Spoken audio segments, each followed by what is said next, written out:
के नाते मेरी पार्टी के वरिष्ठ नेता हैं, हरियाणा सरकार में वजीर हैं, मैं डॉक्टर कमल गुप्ता जी का यहां पहुंचने पर बहुत बहुत उनका स्वागत करता हूं, अभिनंदन करता हूं। डॉक्टर कमल गुप्ता जी हरियाणा सरकार में बहुत सीनियर मिनिस्टर हैं और आज एक विशेष उद्देश्य को लेकर के अपने नारनौंद हल्के के अंदर अपने बास गांव में पधारे। जिस चीज को लेकर के आप सबने एक मांग रखी थी, एक इच्छा जाहिर की थी कि पूर्व में गांव के चारों पंचायतों के सर्वसम्मति के प्रस्ताव के आधार पर हरियाणा की सरकार ने विधिवत तरीके से कैबिनेट में प्रस्ताव पारित करके और भारत सरकार से मंजूरी लेकर के ये गांव की नगर पालिका का गठन करने का काम किया। लेकिन उसके बाद गांव के हमारे बुजुर्गों ने, हमारे भाईचारे ने, हमारी सरदारी ने कहीं न कहीं विचार किया कि ये अब इसको ग्राम पंचायत का दर्जा ही रखा जाना चाहिए। मुझसे जो पत्रकार साथी मान साहब हैं और साथी हैं जय सिंह भाई, जय कुमार जी हैं, इन्होंने 2-3 मरतबा जब पूछा तो मैंने बड़ी ईमानदारी से सबके बीच में और रिकॉर्ड पर कहा कि हम जनतंत्र में विश्वास रखने वाले लोग हैं, हम लोकतांत्रिक मूल्यों में विश्वास रखने वाले लोग हैं। जनता की इच्छा से कोई पहले फैसला हुआ और जनता ही मालिक है।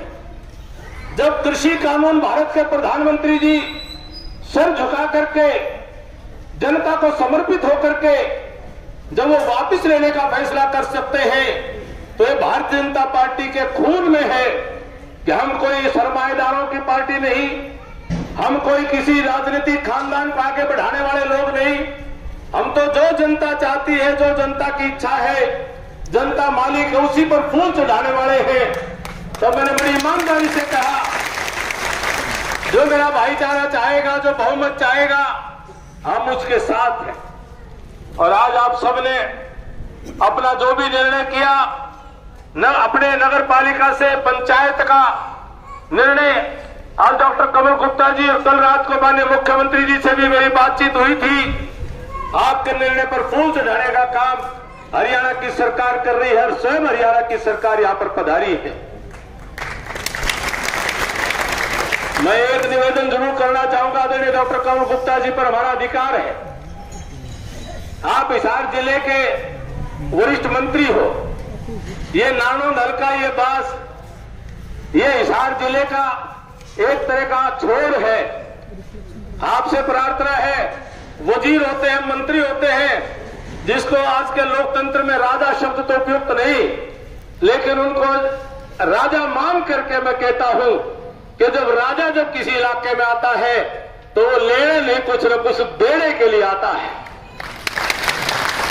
आज आप जनता का आदर करते हुए हमें कुछ देने के लिए आए हो, लेकिन आपके विभाग की बात करूं तो मैं ये समझता हूं कि आपका विभाग जो अर्बन लोकल बॉडी है, नगर निगम, नगर परिषद, नगर पालिका आपके अधीन है। तो मेरी आपसे प्रार्थना है कि नारनौंद हल्के का जो नगर पालिकाओं का जो बजट था, नगर पालिका कम होने के कारण उसको कम ना कर दियो, बल्कि नारनौंद में ला दियो, जो बचरी जगह है वहां पर कम से कम ला दियो।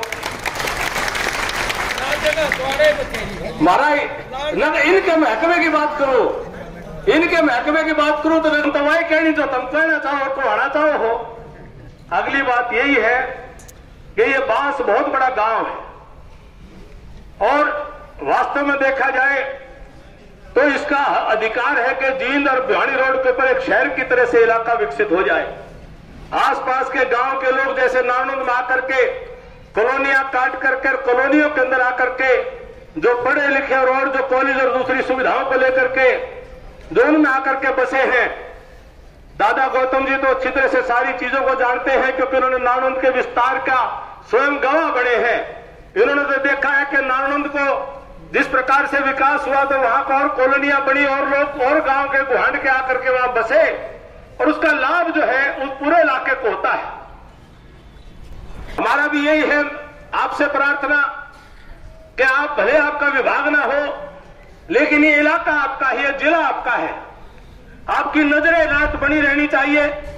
और ये बांस एक ऐसी जगह पर है, अनाज मंडी भी अब फुल फ्लेजेड है, यहां पर नजदीक में कॉलेज भी बन गया है, गांव का स्कूल भी अच्छा बन गया है। थोड़ी यहां पर हमारी पानी की जो है बड़ी गंभीर दिक्कत है, और उस पानी की दिक्कत को लेकर के पानी की निकासी की भी बड़ी भारी दिक्कत है।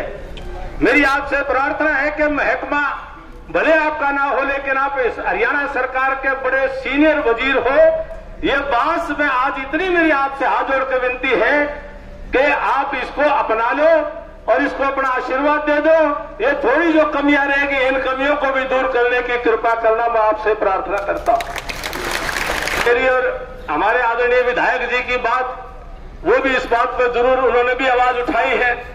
एक छोर तो हमारा बांस है, दूसरा छोर भी हमारा, वहां भी कुछ भाई एक मुद्दे को लेकर के कि वहां पर फसल का नुकसान, बड़ा भारी नुकसान हुआ है, और कपास की फसल का नुकसान किसान की कमर तोड़ती है।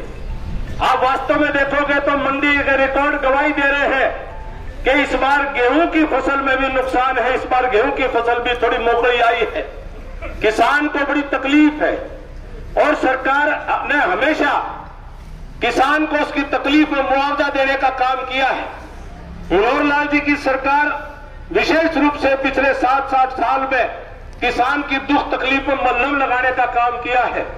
लेकिन हमारे वहां खेड़ी चौपटा इलाके में जो फसल का नुकसान हुआ, वो अधिकारियों की गलती से या किसी की बेवकूफी से या किसी की शरारत या बदमाशी से किसानों का जो वाजिब, जो उनका गिरदावरी ठीक होनी चाहिए थी, उसमें निश्चित तौर पर कमी रह गई है।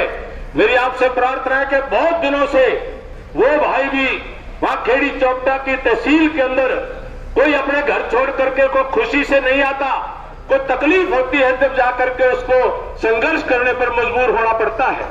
मेरी आपसे प्रार्थना है कि उन भाइयों की भी आप आवाज सुने और एक दिन समय निकाल करके और सरकार में, आप कैबिनेट में माननीय मुख्यमंत्री जी से चर्चा विचार करके उनका भी समाधान करने की कृपा करेंगे तो मैं आपका व्यक्तिगत तौर पर ऋणी रहूंगा, मैं आपका आभारी रहूंगा।